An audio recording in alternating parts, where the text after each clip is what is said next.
একদিন হযরতে মুসা আলাইহিস সালাতু ওয়াস তাসলিম আল্লাহ তাবারক ওয়া তাআলার সঙ্গে কথা বলার জন্য তুর পাহাড়ের দিকে রওনা দিলেন। পথে একজন ধনী ব্যক্তির সঙ্গে দেখা হলো। দেখা হওয়ার পর সেই ধনী ব্যক্তি বলেন, হে মুসা কালিমুল্লাহ সাল্লাল্লাহু আলাইহি সাল্লাতু তাসলিম, হে মুসা কালিমুল্লাহ সাল্লাতু তাসলিম, আপনি কি আল্লাহর সঙ্গে কথাবার্তা বলার জন্য রওনা দিয়েছেন? হযরত মুসা কালিমুল্লাহ সাল্লাতু তাসলিম বললেন যে হ্যাঁ, আমি আমার আল্লাহর সঙ্গে কথাবার্তা বলার জন্য বেরিয়েছি, তুর পাহাড়ে যাওয়ার জন্য বেরিয়েছি, রওনা দিয়েছি।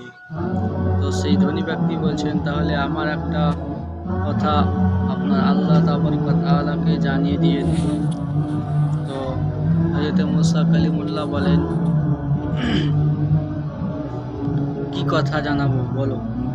তো সেই ধনী ব্যক্তি বলে যে আল্লাহ আমাকে অনেক ধন সম্পত্তি দিয়েছে, অনেক মাল দিয়েছে, এত মাল আমি রাখতে পারছি না, সামলাতে পারছি না, একটু যেমন কমিয়ে দেয়, যেন আল্লাহ একটু কমিয়ে দেয়, এটা দরখাস্ত করিও আল্লাহর কাছে।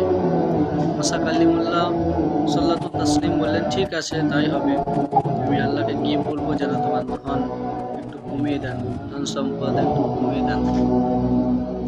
এরপরে হযরত মুসা কালিমুল্লাহ সাল্লাতু তাসলিম আবার তুর পাহাড়ের দিকে রওনা দিতে লাগলেন। হাঁটতে হাঁটতে পথের ধারে দেখেন একটা ভিখারি, তার পরনের জামা কাপড় পরিধানের পোশাক ছিল ছিঁড়া ফাটা, তার অবস্থা একেবারেই নিম্ন, সে দিনে ঠিক মতন খেতে পায় না। তো সে হযরত মুসা কালিমুল্লাহ সাল্লাতু তাসলিমকে ইরশাদ করেন, বলে যে এই মুসা কালিমুল্লাহ সাল্লাতু তাসলিম, আপনি কি আল্লাহর সঙ্গে কথা বলার জন্য তুর পাহাড়ের দিকে রওনা দিয়েছেন? তো সেই ফকিরের কথা শুনে হযরত মুসা কালিমুল্লাহ বলেন, হ্যাঁ, আমি আমার আল্লাহর সঙ্গে কথাবার্তা বলার জন্য তুর পাহাড়ের দিকে রওনা দিয়েছি, তোমার কি কিছু বলার আছে? সেই ভিখারি বলে, বলার আছে মানে বলতে হবে, কারণ আমাকে আল্লাহ কিছুই দেয়নি, আমি ঠিক মতন দিনে খেতে পাই না, তারপরে আমার জামা কাপড় পোশাক অনেক, দেখতেই পাচ্ছেন কেমন আমার জামা কাপড় পোশাক পরিচ্ছন্ন ছেঁড়া ফাটা, ঠিক মতন পোশাক পরতে পারি না, ঠিক মতন খাওয়া দাওয়া করতে পারি না। আল্লাহ যেন আমাকে কিছু ধন সম্পদ দান করেন, অবশ্যই আপনি এটা আল্লাহকে বলবেন যেন অবশ্যই আমাকে কিছু দান করে।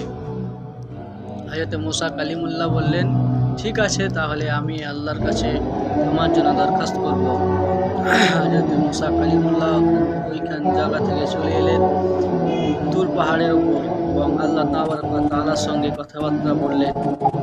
কথাবার্তা বলার পরে শেষে মুসা কালিমুল্লাহ বলেন, হে আল্লাহ, আপনার কাছে আপনার দুটো বান্দা দরখাস্ত দিয়েছে। আল্লাহ তাবারক ওয়া তাআলা বলেন, বলো কি দরখাস্ত দিয়েছে। তখন মুসা কালিমুল্লাহ সাল্লাতু তাসলিম বলেন, একজন ধনী ব্যক্তি, যার ধন সম্পদ অতিরিক্ত হয়ে গেছে, সে বলে আমি এত ধন সম্পদ সামলাতে পারছি না, আল্লাহ যেন আমার ধন সম্পদ একটু কমিয়ে দেয়।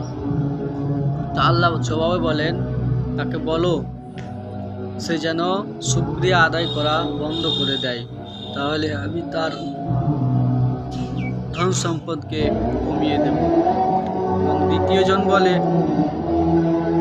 যে তাকে কিছু ধন সম্পদ দিতে, সে দিনে দুবেলা খেতে পায় না ঠিক মতন, পোশাক পরিচ্ছন্ন ছেঁড়া ফাটা ঠিক মতন পরতে পায় না, তো সে বলেছে যেন আল্লাহ একটু ধন সম্পদ দেয়। তো আল্লাহ তাবারক ওয়া তাআলা তখন মুসা আলাইহিস সালাতু ওয়াস তাসলিমকে বলেন যে সেই ব্যক্তিকে বলো সে যেন আমার শুকরিয়া আদায় করা শুরু করে। হযরত মুসা কালিমুল্লাহ সাল্লাতু তাসলিম এই কথা শুনে আল্লাহর সঙ্গে কথাবার্তা শেষ করে চলে এলেন।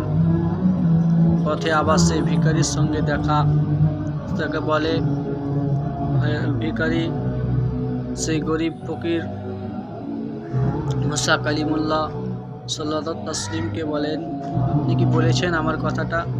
হযরত মুসা কালিমুল্লাহ বলেন, হ্যাঁ বলেছি। ফকিরটা বলে, কি বললো আল্লাহ আমার জন্য? তখন মুসা কালিমুল্লাহ সাল্লাল্লাহু তাসলিম বলেন, তুমি আজ থেকে শুকরিয়া আদায় করা শুরু করে দাও, আল্লাহ তাবারক ওয়া তাআলা তোমাকে ধন সম্পদ বাড়িয়ে দেবে। তখন সেই ফকিরটা বলে, কি আমি শুকরিয়া আদায় করবো? আমার কাছে তো ঠিক মতন কিছুই নাই, পোশাক নাই, ঠিক মতন খেতে পাই না দুবেলা, আমি আবার কি প্রশংসা করব, কি শুকরিয়া আদায় করব? মুসা কালিমুল্লাহ বুঝতে পারছেন কেন তার এই হালাত, গরিবী হালাত, কেন এত গরিব, সে ঠিক মতন খেতে পায় না, পোশাক পরিচ্ছন্ন ছেঁড়া ফাটা পড়তে হচ্ছে। মুসা কালিমুল্লাহ কিছু না বলে তার মেজাজ থেকে চলে গেলেন। তারপরে সেই বড়লোক ধন সম্পদওয়ালা লোকটির সঙ্গে দেখা। মুসা কালিমুল্লাহ বলেন, তোমার কথা আল্লাহ তাবারক ওয়া তাআলাকে বলা হয়েছে, যেনাকে দরখাস্ত করলাম তিনি বললেন, তুমি আজ থেকে শুকরিয়া করা কমিয়ে দাও, তাহলে তোমার ধন সম্পদকে আল্লাহ কমিয়ে দেবেন। তখন তিনি বলেন, সেই ধনী ব্যক্তিটা বলেন, এ হতে পারে না, আল্লাহ আমাকে এত কিছু দিয়েছে আর আমি তার শুকরিয়া আদায় করা বন্ধ করে দেব? আমি কোনো মতেই পারবো না, যতই যা হয়ে যাক আমি আল্লাহর শুকরিয়া আদায় করা বন্ধ করতে পারবো না।